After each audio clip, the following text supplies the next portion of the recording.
Magandang araw po sa ating lahat. Narito ang latest weather update para sa araw ng Tuesday, March 18, 2025. Ayon sa pinaka-latest update ng PAGASA, wala pa ring namomonitor na bagyo or low pressure area sa loob at labas ng Philippine Area of Responsibility.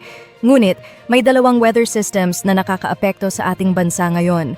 Una rito ang Northeast Monsoon or Hanging Amihan na umiiral sa Luzon. Pangalawa naman ang easterlies o ang mainit at maalinsangang hangin mula sa Pacific Ocean na nakakaapekto sa Visayas at Mindanao. Dahil sa northeast monsoon, inaasahan ang maulap na kalangitan na may pag-ulan sa Cagayan Valley, Aurora at Quezon. Para naman sa Metro Manila at iba pang bahagi ng Luzon, bahagyang maulap hanggang maulap na papawirin ang mararanasan na may isolated light rains. Sa kabila nito, asahan pa rin ang mainit at maalinsangan na panahon mula tanghali hanggang hapon. Sa Bicol Region, posible ring makaranas ng pag-ulan ngayong linggo na maaaring umabot hanggang weekend at ang temperatura sa Metro Manila aabot ng 24 hanggang 32 degrees Celsius, Lawag 23 hanggang 32 degrees Celsius, Tuguegarao 22 hanggang 30 degrees Celsius, Baguio 15 hanggang 24 degrees Celsius, Legazpi, 24 hanggang 32 degrees Celsius, at sa Tagaytay, 21 hanggang 30 degrees Celsius. Dahil naman sa easterlies, makakaranas ng maulap na papawirin na may scattered rains and thunderstorms sa Zamboanga Peninsula, Basilan, Sulu, at Tawi-Tawi. Samantala, sa Palawan, Visayas, at natitirang bahagi ng Mindanao, asahan ang maaliwalas na panahon, ngunit magiging mainit at maalinsangan mula tanghali hanggang hapon na may mataas na tsansa ng panandaliang pag-ulan dulot ng localized thunderstorms sa hapon at gabi.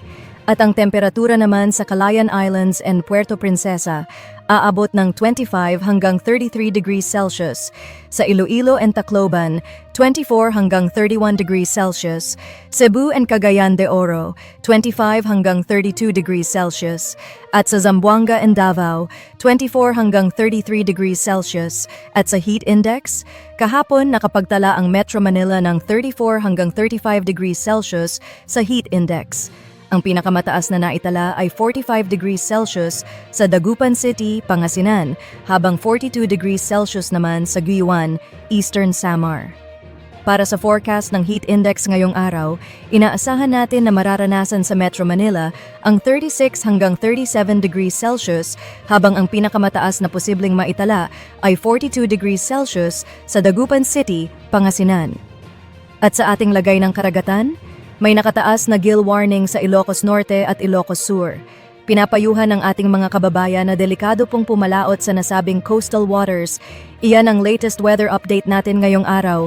Para sa mas marami pang updates, huwag kalimutang i-like, i-share at mag-subscribe sa aming channel at i-click ang notification bell para sa real-time na impormasyon tungkol sa lagay ng panahon.